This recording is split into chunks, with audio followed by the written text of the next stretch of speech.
नमस्कार, मैं अंजना और आप देख रहे हैं आपन महाराजगंज। आइए एक नजर डालते हैं आज की बड़ी खबर पर। फरेंदा में महंगाई के खिलाफ कांग्रेस का प्रदर्शन, एसडीएम को सौंपा ज्ञापन। जिले के फरेंदा में रसोई गैस और अन्य जरूरी सामान की बढ़ती कीमतों के विरोध में गुरुवार को कांग्रेस नेताओं और कार्यकर्ताओं ने तहसील मुख्यालय पर प्रदर्शन किया।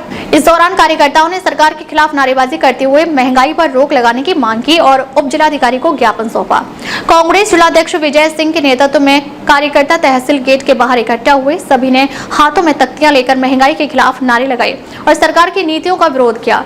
इसके बाद कांग्रेस के प्रतिनिधिमंडल ने एसडीएम को राष्ट्रपति के नाम संबोधित ज्ञापन दिया। जिलाध्यक्ष विजय सिंह ने कहा कि सरकार की नीतियों की वजह से महंगाई लगातार बढ़ रही है और इसका सीधा असर आम जनता पर पड़ रहा है। रसोई गैस, पेट्रोल, डीजल, खाद्यान्न और रोजमर्रा की चीजों के दाम बढ़ने से लोगों का घर चलाना मुश्किल हो गया है। ज्ञापन में कहा गया कि बढ़ती महंगाई से गरीब और मध्यम वर्ग के परिवार सबसे ज्यादा प्रभावित हो रहे हैं। कांग्रेस नेताओं ने आरोप लगाया कि सरकार महंगाई को नियंत्रित करने में नाकाम साबित हो रही है। कांग्रेस नेताओं ने ज्ञापन के माध्यम से सरकार से मांग की कि रसोई गैस और पेट्रोल डीजल की कीमतों पर नियंत्रण किया जाए, साथ ही आवश्यक वस्तुओं की बढ़ती कीमतों को रोकने के लिए ठोस कदम उठाए जाएं और आम जनता को राहत देने के लिए प्रभावी आर्थिक नीति लागू की जाए। कांग्रेस नेताओं ने सरकार से महंगाई पर जल्द नियंत्रण करने की मांग की। उन्होंने चेतावनी दी कि अगर जल्द समाधान नहीं हुआ तो कांग्रेस आगे भी आंदोलन करेगी। इस दौरान त्रिभुवन नारायण मिश्रा, झिनकू चौधरी, हृदय नारायण पांडे, जयप्रकाश लाल, डॉक्टर राम नारायण चौरसिया, प्रभाकर उपाध्याय सहित कई कांग्रेस कार्यकर्ता मौजूद रहे। धरना प्रदर्शन निकाला गया सड़कों पर, क्या पूरा मामला है? पिछले कई सालों से कच्चे तेल में नरमी थी।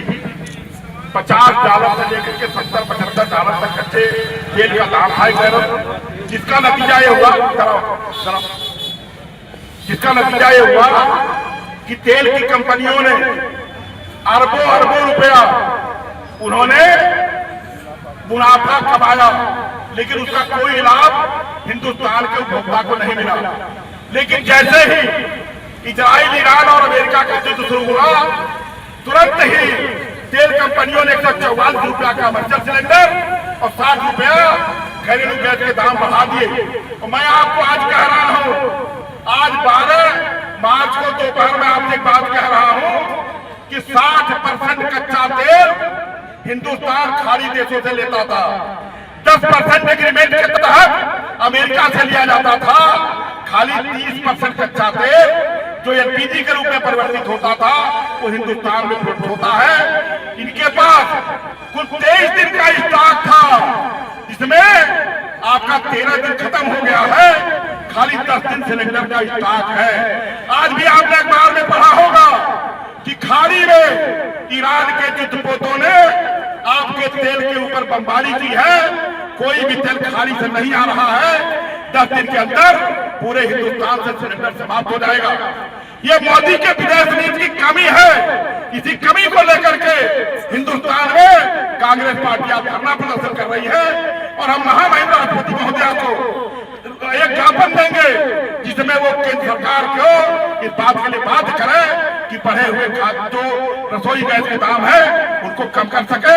और इसी के साथ मैं आपसे कहूंगा कि कांग्रेस पार्टी का आंदोलन ये देशव्यापी है, ये जनहित ऐसी है, जनता के हित में है। इसलिए आपसे मैं निवेदन करूंगा कि एक बार आप भी हमारे साथ हाथ मिला कहिए कि कांग्रेस पार्टी जिंदाबाद। अब तक के लिए बस इतना ही, फिर मिलते हैं एक ऐसी ही बड़ी खबर के साथ। तब तक के लिए नमस्कार और देखते रहिए आपन महाराजगंज।